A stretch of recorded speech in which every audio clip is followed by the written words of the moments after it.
Howdy folks, hope you're all having a good one, and welcome back to Kingdom Come Deliverance 2, where, well, we're still looking for our dog Mutt and not having a huge amount of success. And by the way, I have had to adjust the brightness levels in today's video, otherwise you'd be mostly staring at a black screen, especially if you're watching this on a mobile device in daylight.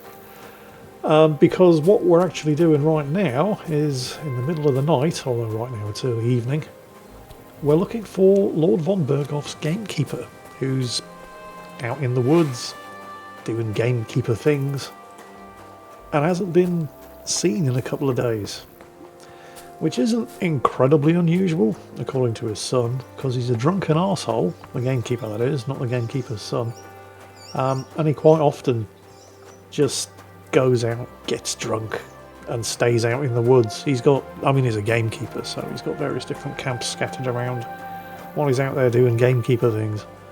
But his wife is concerned, she's sure that he's gotten himself into trouble this time. And there have been reports of extremely large packs of wolves around in the area. And the forest is, of course, also infested with bandits, so hey, who knows? Maybe he actually is in trouble. I mean, the two outcomes aren't mutually exclusive. He doesn't have to be stone cold sober in order to get into trouble with a pack of wolves or a bunch of bandits, or the poachers that infest the woods as well. I mean, that's kind of his job. He is the gamekeeper. But, you know, being off his tits on booze isn't exactly going to improve his chances. Actually, do I have... If I've got a night eye... I don't have a night eye potion. Damn it. You see, here's the thing.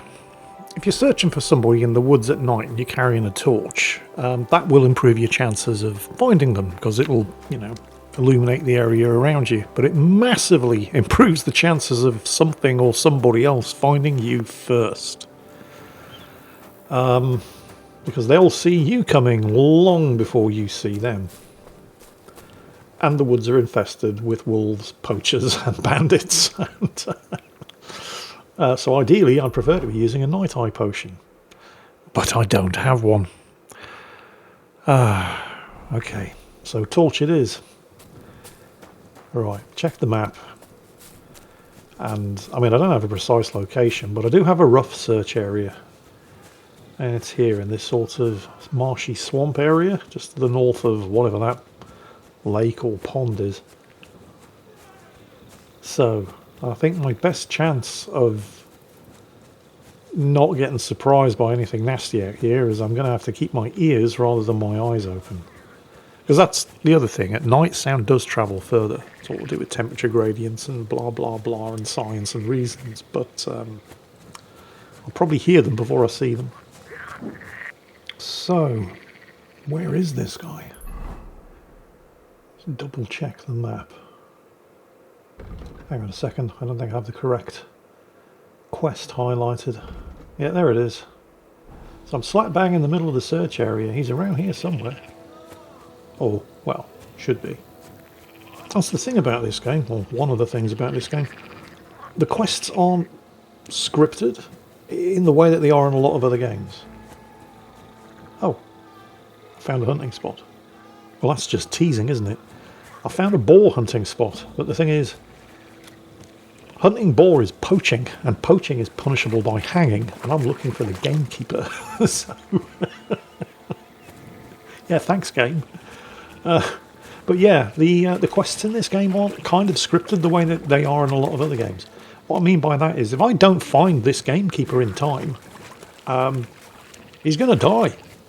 Either the bandits are going to get him, the wolves are going to get him, or he's just going to starve to death waiting for rescue. This isn't like other role-playing games where you get to the correct quest location, the game spawns the quest non-player character in, and then the quest happens. He's out here in the woods, whether I'm looking for him or not. Some of these quests are fairly time critical. You can't ignore them. There's that infamous one in Cyberpunk 2077. I can't remember the exact name of the quest. Nocturne something or other. And it's the most ignored quest in game history. Because once you start down that quest line, you're in the end game, right? There's no going back from that point on. So if there's anything that you haven't done up until that point, get it done before starting that quest. And I've seen people and done it myself where I've gotten to that point and I've just ignored that quest for months while I run around doing other things. In Kingdom Come Deliverance, if you take on a quest and the quest description has any kind of urgency in it whatsoever, you'd best get that quest done, because if you dilly-dally and delay, it's going to be too late. I mean, here, for example, I've taken on the quest to find the gamekeeper. If I decided, actually, you know, I'll put that on the back burner, I'll continue searching for Mutt, and then find Mutt, and then the next morning come back, or a couple of days later come back and try to continue this quest, I'll probably find the gamekeeper, what's left of him, and I will be able to complete the quest, but it'll have a very, very different outcome. So, oh, hang on, I hear something in that tree up ahead. I hear him. There's someone up in that tree there. Wolves. Fortunately, I'm armoured. There's a limited amount of damage a wolf can actually do to an armoured man. I mean, they can still hurt you. But this would have had a very, very different outcome. Oh, I'm out of stamina. That's not good. This would have had a very different outcome if I'd been wearing the rags that I was equipped with at the beginning of the game. It's all right now. You can come down. Thank God! I was starting to think I'd turn into a branch! Yeah, there he is. He's very, very drunk. And he's also apparently very, very Scottish. I think I've heard this voice actor before in something else. He sounds a lot like the Scottish comedian and actor Billy Connolly. Jesus! Joseph! And an arse! My foot! You dumb bastard. I mean, it's not Billy Connolly. I'm pretty sure they couldn't afford him. But it sounds like him. You all right? I fucked up my bloody ankle, damn it! Thank God you were passing by. Otherwise they'd have eaten me for sure. I'm forced to take. Huntsman. Your wife sent me. My dear Zlata. Thank God for her. What's your name? Henry. And thanks to you as well, Henry. You've got to... Ah! That hurts. You've got to carry me. Christ in heaven. Of course this happens to me. I heard you're a bit of a drinker. I see that's true. Not as much as I'd like to be. At least then it wouldn't hurt so much. I'll help you then. Thank you. You can carry me to my camp. That's where... Excuse me. That's where Pepik is. Wait, what? I'll tell you on the way. Let's have a quick drink first, eh? Want some? I still have a swig of schnapps left. I'd rather not. I might end up dropping you along the way. You're bloody right. At least there'll be more for me. Oh. To hell with it all. Ow!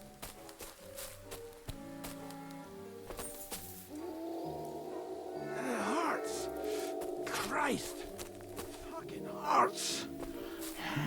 Let's go that Which way?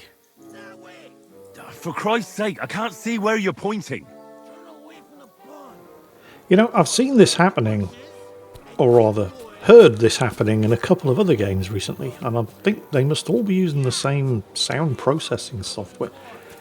Basically, I can't hear anything that the gamekeeper is saying, because I'm not looking at him. I mean, I'm carrying the guy on my back, his mouth is about 4 inches from my ears.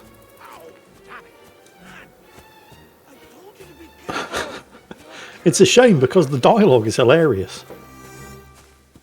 You're as heavy as a wild boar, so stop moving so much. And that includes your mouth. I mean, fortunately I've turned the subtitles on, otherwise you'd have no idea what was going on here. But I have Christ seen this almighty. happening in other games. It's a peculiarity of whichever sound processing software they're actually using during game development. Because most of these game developers, they don't write their own sound processing software. It either comes with whatever game engine they've licensed or it's additional third-party software. And I've noticed this, and it's true in Kingdom Come Deliverance 2. It's true in World of Warcraft as well. The volume of any audio, of any spoken dialogue that you hear, the volume is directly proportional to which way you're facing. If you're facing straight towards the person talking, they're as clear as day. But as you turn your view away from them, the volume starts lowering, and when you actually turn your back to them, or if they're behind your back, you can't hear a word they're saying. Oh, don't you dare puke on me. Oh, this had better be worth it. Oh, no. Oh, don't do it. Bloody nasty. I nearly painted your back.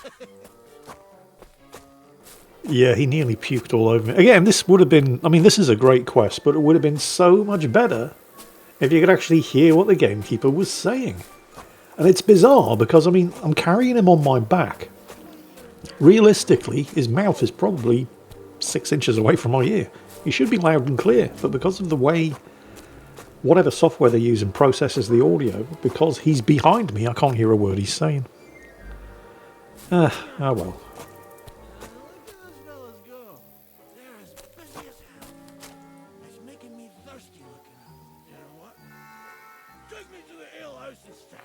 What? Oh, he's changed his mind now. He wants me to take him to the pub. What about this Pepic fella that you want me to take you to in your camp? Ugh, are you mad? I'm not going to carry you to the tavern. We're going to your hideout. Yeah, exactly. We have to find Pepic. So we're taking him north along the stream. We're looking for a birch tree that's been split in two, probably as a result of a lightning strike. Ah, fine. Ugh, as long as it's not too far. Oh wait, no, there it is. It's just naturally formed like that. Alright, weird.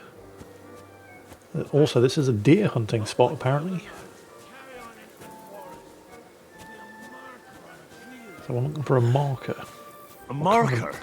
Oh, yeah. So I'm looking for a cross carved into a tree with a pile of stones next to it. This is actually a thing, apparently, particularly amongst poachers, where they would mark trees with particular symbols to indicate, well, various different stuff, different hazards, different kinds of game hunting spots, and so on and so on. Hobos used to do it during the Great Depression in America as well. There was a hobo code. Where's my big-eared boy? I heard something. Oh, yeah? Wait.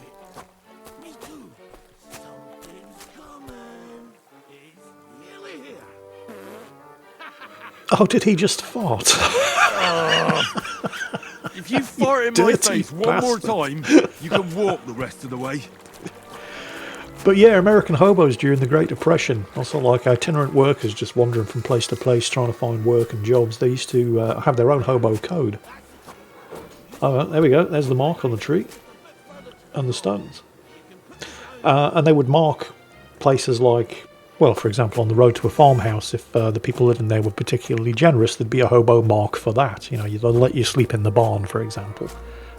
So, you know, you can go up and knock on the door and ask. You don't have to sneak into and hide in the barn for the night.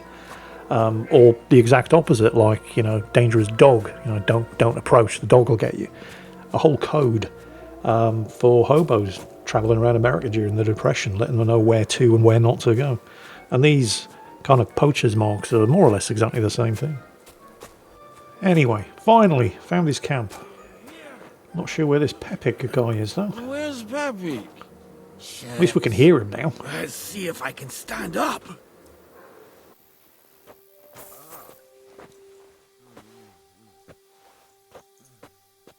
Henry, come here. What now? Oof, I need a drink. And to catch my breath, here, take my water skin. Fill it up in that barrel over there. I'll just lie down here in the meantime. Alright, so we're filling up his empty water skin, and I suspect it's not going to be with water. Oh, it is water. Alright, hang on, where did he go? Oh, there he is. Water. Here you go. Thanks, mate. This will clear my head. I know you've done a lot for me already, but there's something else I need. You've got to find Pepik. Whether he ran off or someone stole him, he's in trouble. Wait, stole him? So, who is this Pepik, anyway? He's one of Lord von Burgo's subjects. He's very kind, but can't be on his own, especially not in the woods. Pepik's a horse, isn't he? Let me guess. Yeah. Pepik is a horse? What the hell did you think he was? My personal servant? Of course he's a horse. And not just any horse. Like I said, he's from Lord von Burgo himself. What does Pepik look like? He's very dark, nearly black. He may not be as muscular as a regular worker, but he's quick. Who could have taken him? We're in the middle of the woods. There's nobody around. You're wrong. There's been a band of poachers wreaking havoc around these parts for a while now. I haven't managed to find their camp yet, but it can't be far. I'm sure they're the ones behind it. What are we going to do about it? You'll have to track them down, because I'm useless in this state. All right, I'll find him. I can't carry you all the way home on my back. Where should I start? I tied him up by that sickly tree over there. All that's left is the cut rope. I'd start over there. There must be some tracks. Once you track him down, hop on him and ride over. He's very nice. I'm sure he'll let you. Just watch out for those thieves. If you were to take care of them as well, I surely wouldn't mind. I'm more interested in those thieves. Who are they? And where did they come from? In wartime, fellas like that pop up like mushrooms after the rain.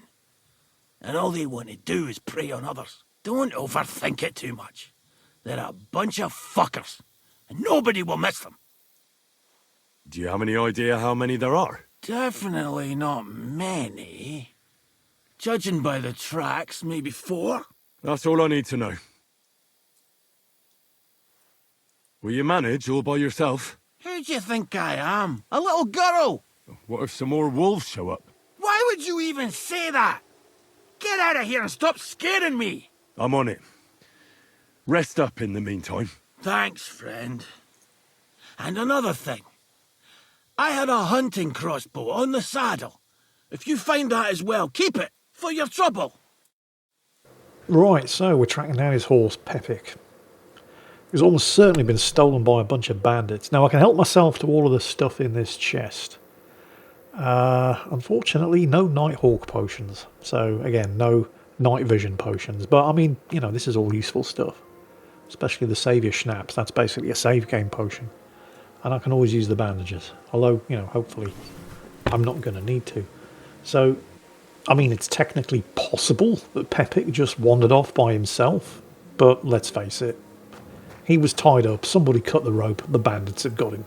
Well, bandits, poachers, thieves, same thing. Oh, hello, a hazel longbow. Wow, that's actually 591 groschen. I mean, I'm never going to get that amount of money for it. That's how much a merchant would sell it for. I could sell it to a merchant, but they need to make a profit reselling it, so there's no way I'm getting that much for it. But wow, that's still really, really good. I'm going to get it equipped in the meantime. The amount of weapons that you can actually carry depends on your belt. So your basic starter belt will allow you to equip 2 weapons, usually a ranged weapon and a melee weapon. Well, it doesn't have to be. You get better and more expensive belts, you can attach more weapons to them. But at the moment, it's basically this hazel longbow and my not particularly great knight's longsword. I'll tell you what else is not particularly great. Me using ranged weapons in this game. So you've basically got two different kinds of ranged weapons. You've got crossbows and bows. The gamekeeper has told me that if I do find Pepik, his hunting crossbow was attached to his saddle, and I can help myself to it. Crossbows are a lot easier to aim, but they're much, much slower to load.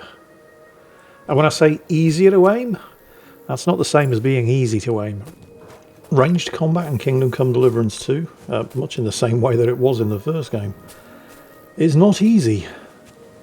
And generally speaking, I mean, this is definitely still, regardless of how good you do get at ranged combat using bows and crossbows, this is still very definitely a melee-focused game. Where's this rope I'm supposed to be looking for anyway? That the horse was... Oh, wait, there it is. Somebody untied the horse and led him along the path. Well, you don't have to be a gamekeeper to track that. I mean, aside from the horse tracks themselves, they're not going to be taking the horse through the bush. They're going to be sticking to the trail because it's a lot easier. I mean, they might go off the trail, but it should be fairly obvious where that happens because the horse is a big creature. But yeah, getting back to melee versus ranged combat. I mean, there is obviously ranged combat in the game because there's crossbows and there's bows and all kinds of stuff. And oh, hello. A hunting horn. I reckon the huntsman had it hanging on his saddle, and it fell off here. Oh, I'm on the right track. But this is still very much definitely a melee-focused game. At the same time, if you do get good at ranged combat, you can definitely use it to swing the odds in your favour, particularly against groups of enemies. If you get the first shot off... They kept going along the path. You can either kill an enemy outright, if you're any good, and you hit them in the right spot, or severely injure them. Sometimes to the point, there's a nest in the tree there, not that I care. Sometimes to the point where they're just not interested in fighting anymore. So definitely don't disregard ranged combat. Although, if you just can't get to grips with it or make it work, don't worry about it either, because you definitely don't need to master ranged combat to do well. That's quite a pile. They must have gone this way. Although if you can get good at it, it does help.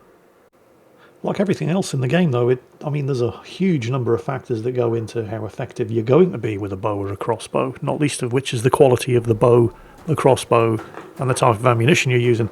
But then you also have to take into consideration your ranged weapon skill and any ranged weapon perks that you might or might not have unlocked. Oh, hello. I see a campfire up ahead. I think I'm nearly there. And last but not least, of course, is how good or bad you are at actually aiming the bloody thing.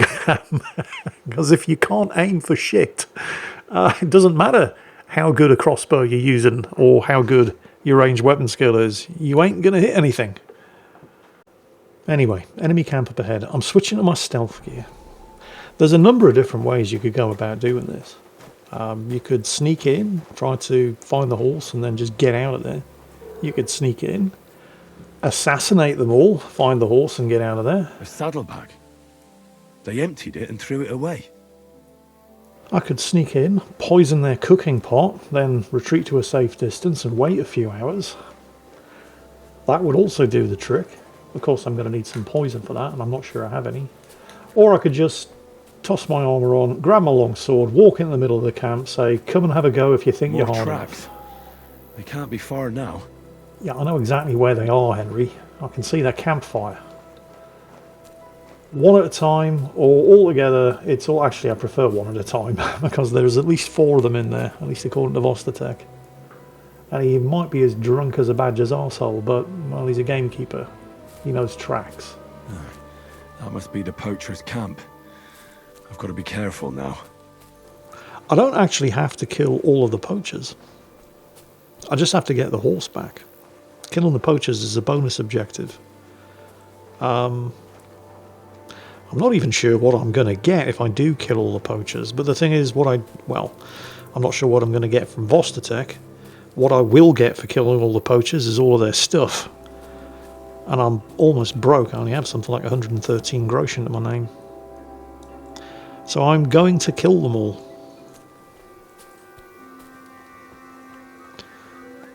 So they've got at least one guy patrolling.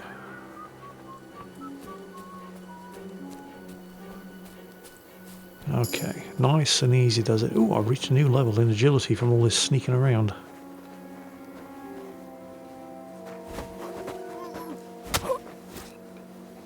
That's 1, 3, possibly 4 to go. What does he have on him? I'll take the arrows.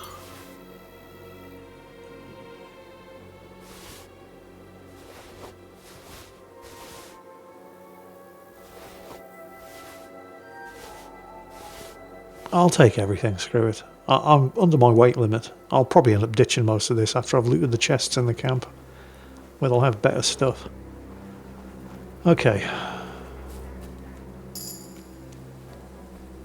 Oh, reached a new level in survival. Wait, there's another one. Don't these guys sleep? Shit, he's going to see the body. Unless I get to him first. Actually, I'm not even sure what time it is. If it was after midnight, he's seen the body. Okay, that was really close.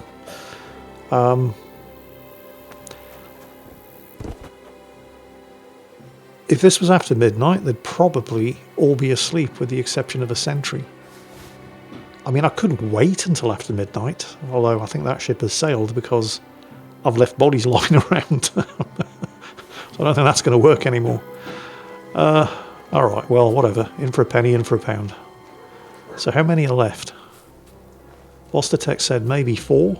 I'm guessing at least 4. Hang on a second, I just gained a perk point, didn't I? I actually have 3 available perk points. Alright, let's get these spent. So, survival. We've got, let's have a look. Leshy. While in the forest, your scent will be halved, your stamina will recover faster, strength, vitality and agility will all be increased by 1, and your stealth skill is increased by 2. Okay, I'm probably taking that. Heartseeker is a ranged weapon skill. Lucky find. Yeah, no, we're taking Leshy. That's awesome. And it's immediately beneficial. +2 to my stealth skill while I'm in the forest. Extra strength, agility and stamina. There's another one. Yeah, if I'd thought this through, if I just checked the time and then waited until after midnight, these guys would mostly all be bedded down for the night. Instead, they're up and about. I would probably have had to deal with 2 sentries, and then I could have just stabbed the rest of them while they were sleeping. I maybe also should have probably moved those bodies. Yep, he's seen the bodies.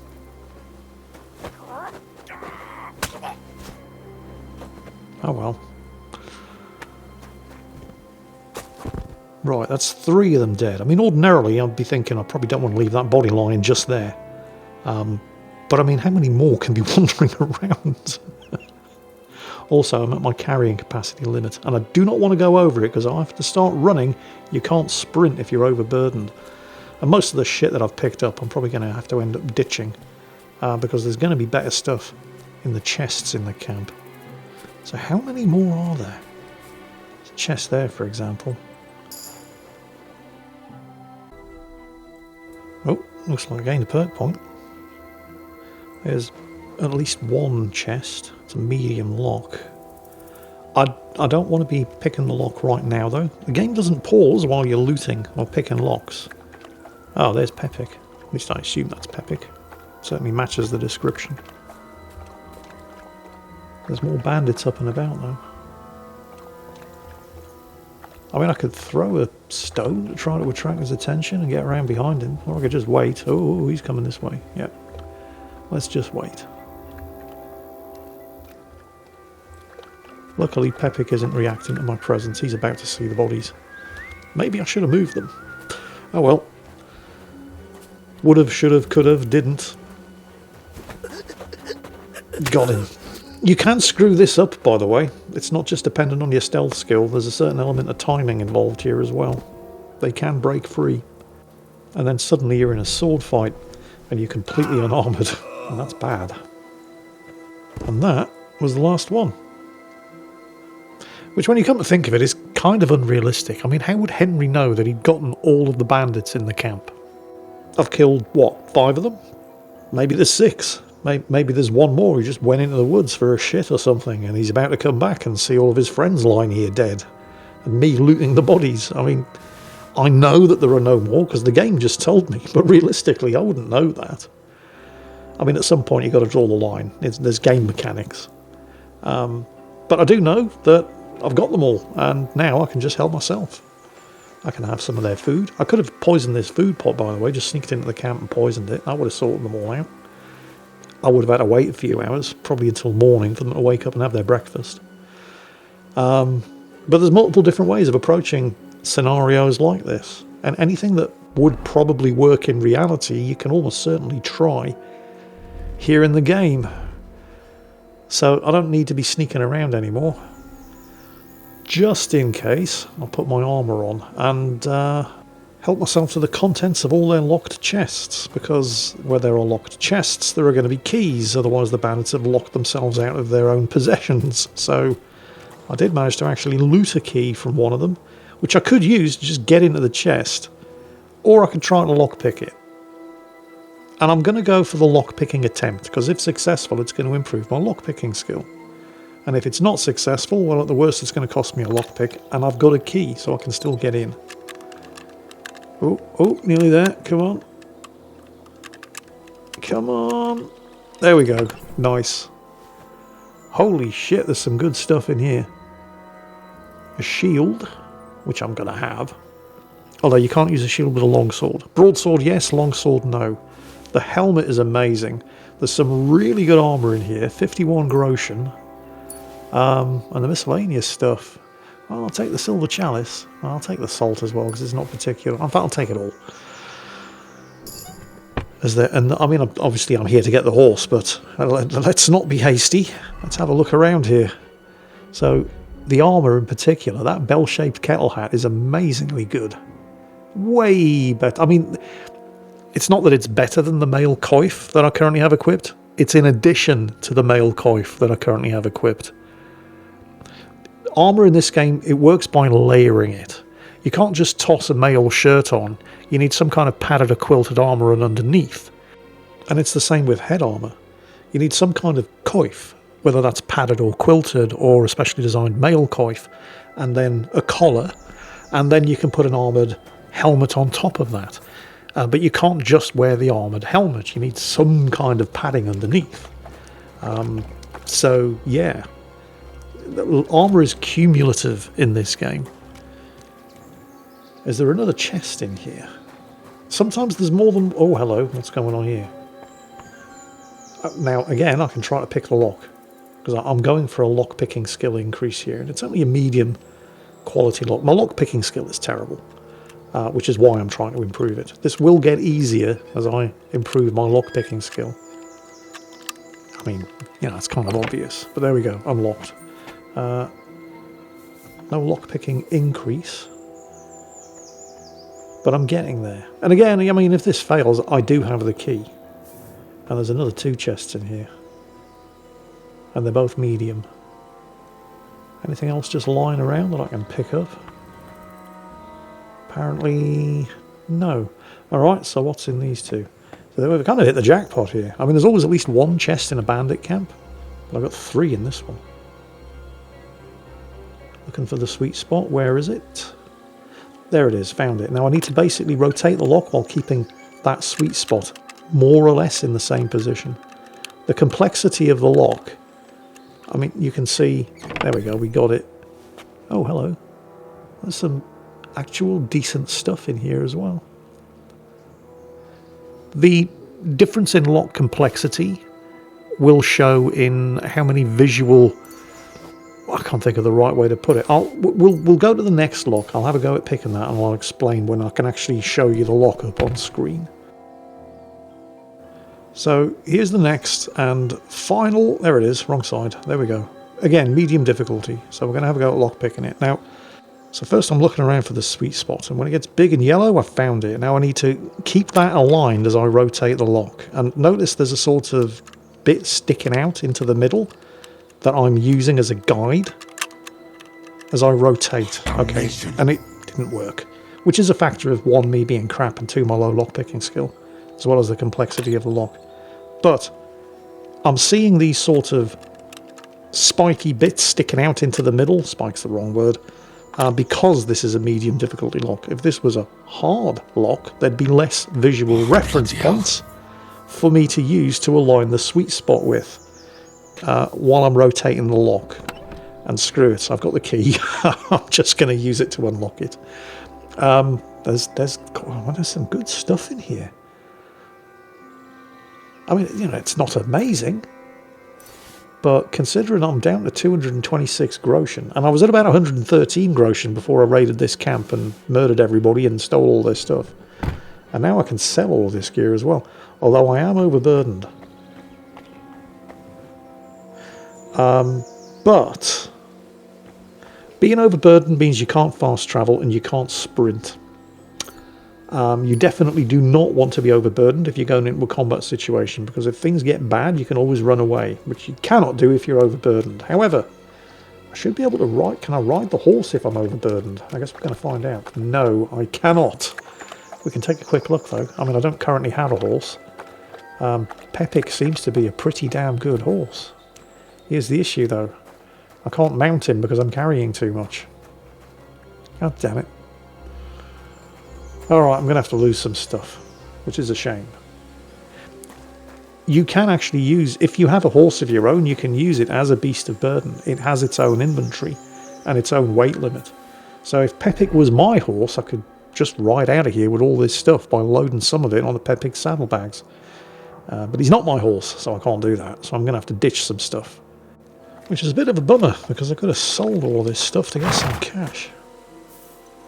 Although, I mean, I wouldn't have gotten that much cash for it, just selling this stuff as is, because the listed value, I mean, I think I explained this earlier, that's how much it's going to be sold by a merchant for. The merchant isn't going to give you that amount of money for it, otherwise they don't make a profit by reselling it. Plus, you have to take into account the condition that it's in. And a lot of this bandit gear is in pretty sorry state. So, if I could repair it, which you can do, although you need repair kits, tailor's kits, armourer's kits, blacksmith's kits to repair all of the stuff that you've looted and your own stuff. Get it up to the pile of bodies. Repair the stuff, get it in decent condition, sharpen it if it's a weapon, for example, and then you can get a decent price for it from a merchant, but it's still never going to be the kind of price that is actually listed on the item. And then you also have to take into consideration just exactly how much money the merchant actually has, because they have a limited amount of cash available to make purchases from you. And you can often find that you've just got so much stuff, you have to go around several different villages in order to just get rid of it all. Assuming, of course, none of it's stolen, in which case you need to find a fence, or just wait for the heat to die off by keeping stuff in your stash for a week or so, until it's no longer marked as stolen goods.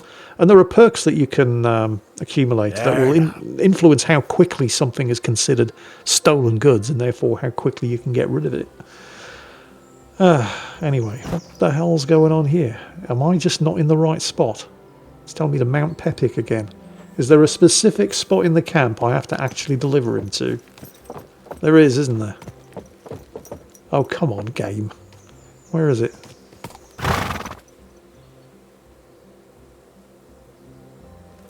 Yeah, no. How? So I've got your horse. I mean, you can see him. He's right there. But yet that horse. Yes? No? Really? You can't see him.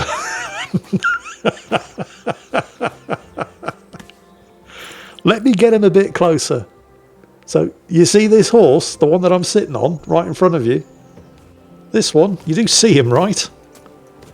Maybe I should ride him around a little bit. There we go. Yeah, that's right. This horse. I know.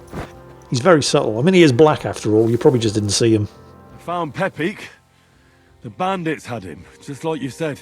You have no idea how glad I am to see you, lads. Thanks, Harold. You're welcome. And my name's Henry. Whatever. What did you do with those horse sons? They're dead. Down to the last one. Serves them right. You're one hell of a fighter. You're a real tough fella. I mean, you stink. and your shoulders are pointy, but a tough fella nonetheless. Enough already. All right then. Will you ride with us? Or will we meet back at my place? We've got a lot to celebrate. I'll ride with you. We wouldn't want you falling off that horse along the way. Henry, you found him. I knew something had happened. It's all right, Zlata. Vitek, come here. Pa's home. Thank God you're all right. What happened? Ah, nothing much. Some wolves went after the carcass I had and chased me up a tree. Good thing Henry here showed up to save me. Mother of God, that could have ended badly. What is it, Ma? He's fine, just like I said he'd be. Vitek, don't be rude. He's right, though. I'm mostly fine. Don't talk rot. What about your leg? Don't tell me a wolf bit you. Nothing like that. I did that jumping down from the tree. Are you sure there were even any wolves to begin with? You reek of booze. Again, he was drunk, wasn't he? What do you mean was? He still is. Although, to be fair, I mean, you know, the wolves didn't care that he'd been drinking. Those wolves were really there. Whether Vostatek had been drinking before that had nothing to do with it. Right. So he was off his head. That's enough, Vitek. I won't have you speaking to your father like that. But Quiet. Apologize to your pa. Give it a rest. Both of you. Please. Vitek is right. I'm the one that should be apologizing. I was drunk. But I promise you, I'll change my ways. No, he won't. I don't want any more of your promises. But I'm sorry. I'm glad you're all right. But I've got to go. We have some work to do. What are we going to do with that boy? I'll have a word with him later. That's enough talk. Henry, we've got to reward you somehow. If you ever need a place to sleep, our door is always open. That's right. And you deserve a big pile of groschen. You saved Peppy and even dealt with those poachers on top of it. What poachers? Oh, nothing, Slatter. Thanks, Henry. Here you are. Happy to help. Now, if you'll both excuse me, I've got to sleep it off. Thank you, Henry. Truly. Stop by sometime. 80 groschen. Not bad. In addition, of course, to all of the loot that I picked up, some of which was actually immediately useful, like the armour. But I should be able to offload the stuff that I picked up for at least another couple of 100 groschen. And this has also unlocked Vostatek the Gamekeeper and his son Vitek as skill teachers. I can come back here and, well, it's going to cost me. They're not going to do it for free, but I can pay them to help advance some of my skills, in particular stuff like archery and survival. I should probably wash as well. I am covered in the blood of half a dozen bandits, which doesn't make a particularly good first impression. So that was definitely worth doing. Vostatek's a bit of a character. But none of this, of course, got me any closer to finding Mutt. He's still out here in the woods somewhere. Poor old Muttley. He's out here. It's been a couple of days now. Lost. Might have fallen in with a pack of wolves. And I do still have a couple of leads I can chase up. But all that's going to be coming up in the next episode. In the meantime, I hope you've enjoyed this one. I hope you're all having a fantastic weekend. And as always, take care. And I'll catch you next time.